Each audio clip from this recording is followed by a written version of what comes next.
Welcome to PS VGR news.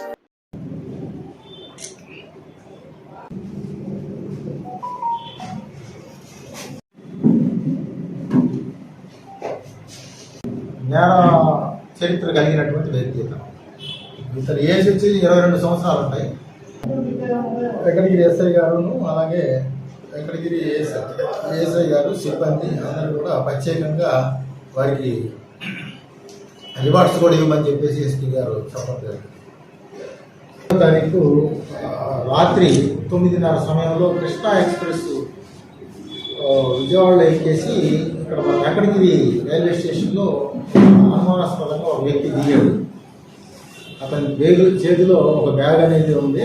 అతను అనుమానాస్పదంగా తచ్చాడుతుండగా మాకు వచ్చినటువంటి సమాచారం మేరకు అతను ఇక్కడి నుంచి తిరుపతి వెళ్ళడానికి ఆటో కోసం అయితే బస్సులో వెళ్దామని చెప్పేసి అక్కడి నుంచి ప్రయత్నం చేస్తూ ఉన్నాడు. ఈ మేరకు మనకు వచ్చిన సమాచారం మేరకు ఎస్ఐ గారు మేమంతా కూడా స్టాఫ్తో మేము అక్కడికి వెళ్ళడం జరిగింది. ఇమీడియట్గా మేము మమ్మల్ని చూసినటువంటి ఆ వ్యక్తి పారిపోవడానికి ప్రయత్నం చేస్తే రాత్రి 9:30 సమయంలో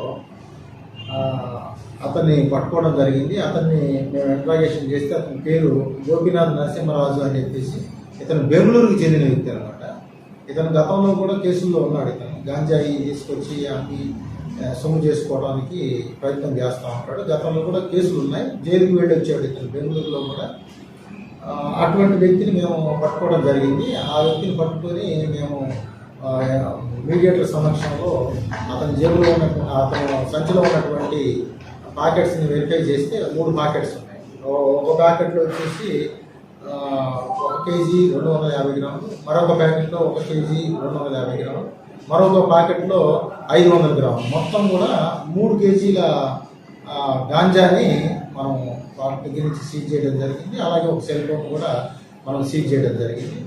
అవన్నీ తీసుకొని ప్రాపర్గా తీసుకొచ్చాం. మనకి ఈ వెంకటగిరిలో కానీ లేదా ఇంకా చుట్టుపక్కల కూడా ఎవరన్నా ఉన్నారా లేదా అని దాని మీద కూడా మేము పూర్తి స్థాయిలో విచారణ అనేది చేస్తూ ఉన్నాము. అటు వ్యక్తిని ఈరోజు మనం రిమాండ్కి పంపించడానికి మేము అన్ని కూడా సన్నాహాలు చేశాము. ఎవరైనా సరే యువత చెడుదారి పట్టి ఇది గాంజా అమ్మటానికి కానీ వాడటానికి కానీ లేదా ఏ రకంగా వాళ్ళ దగ్గర ఉంచుకున్నా కూడా వారి పట్ల పోలీస్ శాఖ తరఫున ఖచ్చితంగా కఠినమైనటువంటి చర్యలు తీసుకోవడానికి ఏమాత్రం కూడా వెనకాడబోమని చెప్పేసి అట్టి వారికి పోలీసు వారి వాళ్ళకి హెచ్చరికలు జారీ చేస్తూ ఉన్నాము. ఫ్యూచర్లో కూడా ఇటువంటి వాటి మీద మేము రైడ్స్ చేస్తూనే ఉంటాం కంటిన్యూగా. ఇది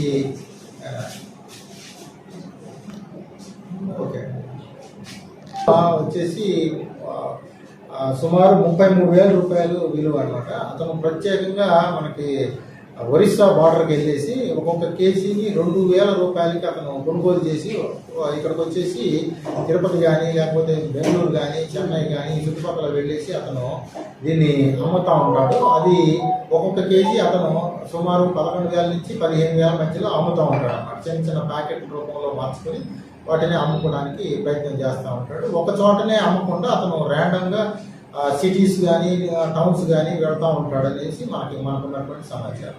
అతని యొక్క పూర్తి డీటెయిల్స్ అవన్నీ కూడా తీసుకోవడం జరిగింది.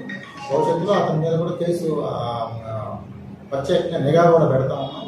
ఇంకా వేరే సమాచారాలు కూడా మేము దాని మీద ఇటువంటి వ్యక్తుల మీద కూడా ప్రత్యేకమైనటువంటి నిఘా కూడా మనం పెట్టడం జరిగింది. అది ఒక్కరైనా ఇంకెవరో దొరికాడు సార్? ఇతను ఒక్కడే దొరికాడు మనకి ప్రస్తుతానికి. ఇతని యొక్క ఫార్వర్డ్ కానీ బ్యాక్వర్డ్ కానీ లింక్స్ కోసం కూడా మేము గట్టిగా ప్రయత్నం చేస్తాం. వెంకటగిరిలో అమ్మడానికి ప్రయత్నిస్తున్నాడు, లేకపోతే అమ్మడానికి వెంకటగిరిలో ప్రయత్నం చేయలేదు.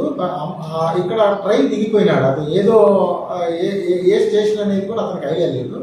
ఇక్కడ ట్రైన్ ఆగినప్పుడు ఇక్కడ రాత్రి 9:30 ఆ సమయంలో దిగి ఇక్కడి నుంచి తిరుపతి వెళ్ళడానికి ప్రయత్నం చేస్తా ఉన్నాడు. తిరుపతి వెళ్ళాలంటే బస్ స్టాండ్కి రావాలని చెప్పేసి అక్కడ ఆటో వాళ్ళతోని మాట్లాడుతూ ఉండగా మనకు వచ్చినటువంటి సమాచారం మేరకు, అంటే ఆ సమాచారం ఇచ్చిన వ్యక్తి యొక్క వివరాలు కూడా మేము ఇప్పుడు చట్టానికి బహిర్గతం అనేది చేయము. కానీ మనకున్నటువంటి అక్కడ ఇన్ఫార్మేషన్ సెటప్ చేసుకోవడంతో వాళ్ళు ఇమ్మీడియట్గా నాకు ఫోన్ ద్వారా సమాచారం ఇవ్వడంతో ఇమ్మీడియట్గా మేము అక్కడ రష్ అప్ అయ్యి అటు వ్యక్తిని మేము క్యాచ్ చేయడం జరిగింది.